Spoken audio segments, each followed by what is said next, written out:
Dragon that we've built here at E3. It's awesome.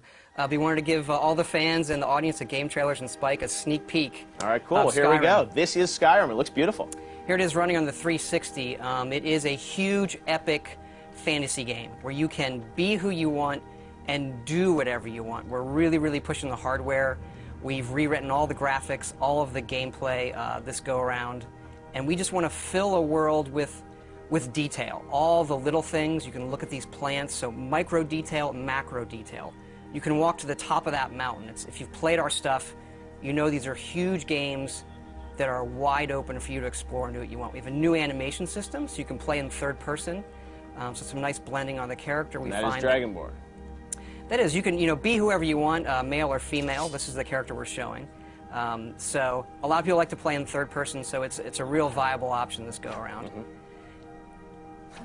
You've got wildlife. You've got the world is really alive. Really, really alive. That's what we push for. And you are who you play. The right trigger does your right hand. The left trigger does your left hand. And so, as opposed to picking a character, you just be who you want, do what you want. So now I'm kind of being a battle mage, where the left trigger is casting this healing spell, and I can put that in any hand if I want. So right trigger, and then left trigger. Dual wield spells, and you power up. What's cool is if you pull both triggers at the same time, you get a more powerful version of that spell. Now we're headed up high up into the mountains where it gets snowy to this Nordic ruin. This is one of our over 150 dungeons that we have in the game, and the ancient Nords used to worship dragons. So here we are inside the dungeon with our bow. We do have a lot of cool stealth gameplay as well. So we really want to pay off on all of those different styles of gameplay, whether it's stealth, melee, magic. As this person is switching between in this playthrough first and third, do you think a lot of people are going to play it that way, or? I prefer first person myself, but I notice a lot of people just like to run around in third person. You can also dual wield swords. Okay, wow. Actually, you can dual wield any one-handed weapon. And you'll see me use a shout here. It's one of our magic powers you can do.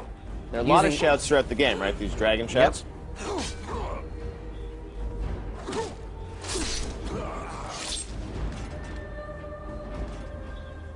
And up here we're seeing the undead, the Draugr, who live in this Nordic ruin. Using a flame spell in my left hand, sword in my right. And then another shout power.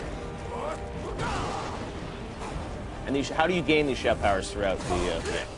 You'll see some of that coming up, actually. But you learn the words, and then you have to unlock the ability to use them. So you learn these words of power in the dragon language.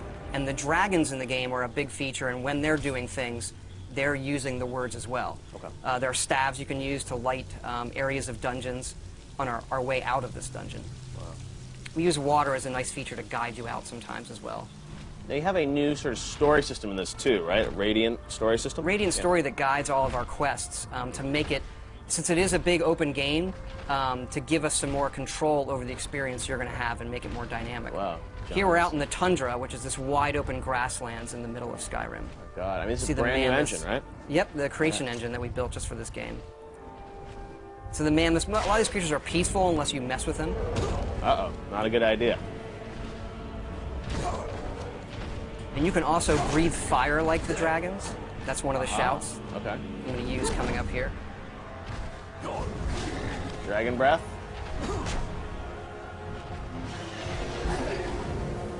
Aha.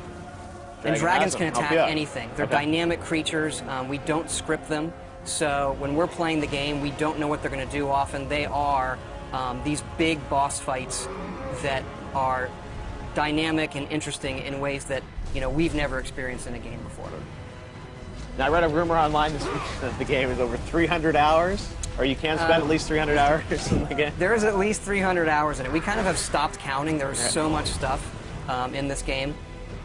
Oh, here's a battle with a non-friendly dragon. Kind of getting some help from the guards of this tower here. And then when they die, you absorb their souls, and this allows you to unlock words of power, shouts that you've learned, and power them up. And then we also have fights in the game in times where there are multiple dragons.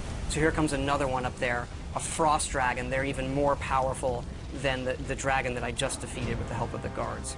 And what's cool about this game is, dragons are not just going to come into the, the final 10% of the game. I mean, you're going to see them throughout the game, right? They are creatures like any other, and you see them not from the initial get-go, but you see them throughout the game, yes. I was reading your character sort of starts this game. You're on your way to your execution. Is that true? You are being led to your execution. This is another shout there, Storm Call. So this calls a storm that brings lightning down to defeat your enemies. One of the more powerful shouts.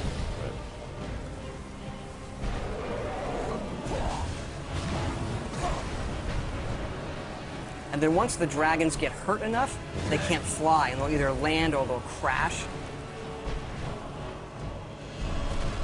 And how will your relationship with these dragons change throughout the game? I mean, obviously, there's some that will be friendly to you. I don't want to quite spoil it yet, but they all aren't out to destroy the world, and why they're back and what they want is part of the mystery of the main quest in the game that you're going to uncover. Wow, very cool. Justine, are there any questions from fans for Todd? I have a question here from Jerry V on Facebook. Says, love the guilds in Oblivion. I wonder if the fractions are going to return. Do you think it'll happen? We do have factions returning. Our three main factions are the College of Winterhold, which is like for the mages, the Companions, which is our warrior guild, and then the Thieves Guild, of course. Right. Very cool. And there's the beautiful Skyrim logo, and the date we know is going to be 11/11/11, which is coming out in November. Very cool. Justine, any more questions? Let's see, Player22 on Twitter says, loving the new engine. Can't wait to see more. Curious with how many environments they will have in Skyrim.